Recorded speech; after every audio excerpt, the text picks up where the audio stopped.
प्रख्यात कवि साहित्यिक नाट्यकार हरिहर मिश्रଙ୍କ देहांत होइछि।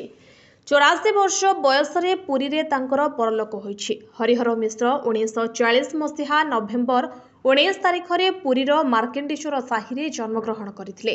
तांको पितांको नाम मणिराम मिश्र और मातांको नाम थिला सेवती देवी। से ओडिया भाषा साहित्य रे स्नातकोत्तर हासिल करिसंती। पुरी कॉलेज रे अध्यापना वृत्ति रे थिले। एकधारे जड़े कवि गाल्पिक अनुवादक और नाट्यकार भाव में ख्याति अर्जन करथिले हरिहर मिश्र।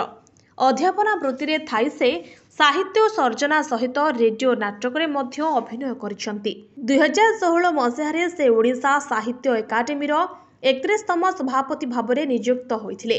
1970-80 दशक रे ओडिया साहित्य रे प्रभाव विस्तार करिथिबा अनाम कविता आंदोलन रे से संश्लिष्ट थिले। से कविता एकांकिका नाटक उपन्यास गल्प और समालोचना आदि विभाग रे निज लेखनी चलना करिसंती। समावेश पत्रिका संपादना करथिले हरिहर मिश्र। श्री पतितपावन कथा चित्रर गीत और संलाप रचिता सह निर्देशक थिले। परे 1978 रे चिलिका तीरे कथा चित्रर संलापकर सह निर्देशक थिले। 1980 तपस्या कथा चित्रर गीत लिखिथिले। रात्रिर दुईटा डेणा संकलन पाई ओडिशा साहित्य एकाडेमी पुरस्कार पाइथिले।